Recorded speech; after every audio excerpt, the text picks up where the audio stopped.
simple queries about the nature of an incredible sensation of well-being that those shamans experienced in those states of heightened awareness when they held certain bodily positions or when they moved their limbs in some specific manner.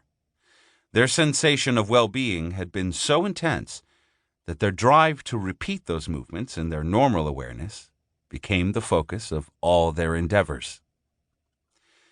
By all appearances, they succeeded in their task and found themselves the possessors of a very complex series of movements that, when practiced, yielded them tremendous results in terms of mental and physical prowess. In fact, the results of performing these movements were so dramatic that they called them magical passes. They taught them for generations only to shaman initiates on a personal basis, following elaborate rituals and secret ceremonies. Don Juan Matus, in teaching the magical passes, departed radically from tradition. Such a departure forced Don Juan to reformulate the pragmatic goal of the magical passes. He presented this goal to me not so much as the enhancement of mental and physical balance, as it had been in the past, but as the practical possibility of redeploying energy. He explained that such a departure was due to the influence of the two naguals who had preceded him. It was the belief of the sorcerers of Don Juan's lineage that there is an inherent amount of energy existing in each one of us, an amount which is not subject to the onslaughts of outside forces for augmenting it or for decreasing it. They believed that this quantity of energy was sufficient to accomplish something which those sorcerers deemed to be the obsession of every man on earth: breaking the parameters of normal perception. Don Juan Matus was convinced that our incapacity to break those parameters was induced by our culture and social milieu.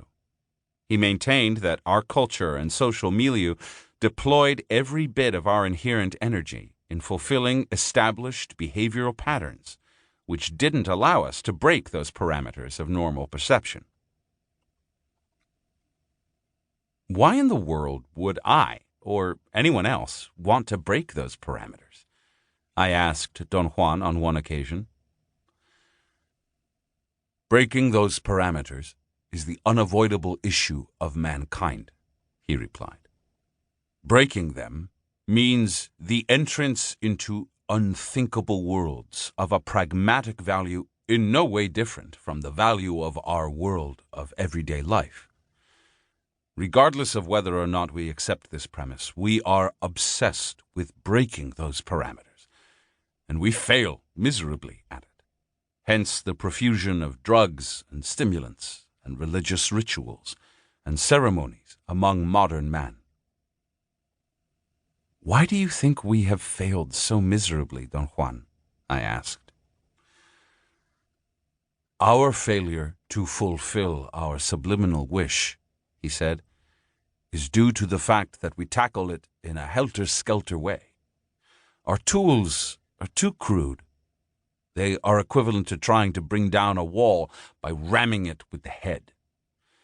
Man never considers this breakage in terms of energy. For sorcerers, success is determined only by the accessibility or inaccessibility of energy. Since it's impossible, he continued, to augment our inherent energy, the only avenue open for the sorcerers of ancient Mexico was the redeployment of that energy. For them, this process of redeployment began with the magical passes and the way they affected the physical body. Don Juan stressed in every way possible, while imparting his instruction, the fact that the enormous emphasis the shamans of his lineage had put on physical prowess and mental well-being had lasted to the present day. I was able to corroborate the truth of his statements by observing him and his 15 sorcerer companions. Their superb physical and mental balance was the most obvious feature about them. Don Juan's reply, when I once asked him directly why sorcerers put so much stock